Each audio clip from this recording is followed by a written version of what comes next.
আমার মাথায় সবসময় ঈমান বিনষ্টের চিন্তা ভাবনা ঘুরঘুর করে। আমি বুঝতে পারি এসব কথা ও চিন্তায় ঈমান নষ্ট হয়ে যাবে, কিন্তু এই কুচিন্তা থেকে নিজেকে মুক্ত করতে পারি না। আপনার পরামর্শ কামনা করি। আর মনে মনে ঈমান বিধ্বংসী চিন্তা ভাবনা করার কারণে কি আমি কাফের হয়ে গেছি? উত্তর হলো না।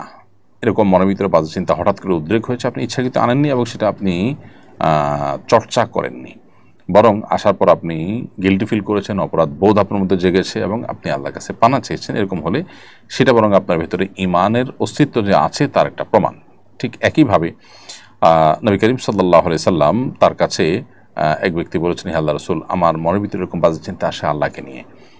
তিনি যখন পরেশান হয়ে পড়ছিলেন যে আমার কি ঈমান নষ্ট হয়ে গেল কিনা, তখন নবী সাল্লাল্লাহু আলাইহি সাল্লাম বলেছেন, যাকা নফসুল ঈমান, এটাই তো ঈমান যে তোমার আল্লাহর ব্যাপারে বাজে চিন্তা শয়তান আনছে আর তুমি পরেশান হচ্ছ, তার মানে তুমি এটাকে ডিনাই করছো।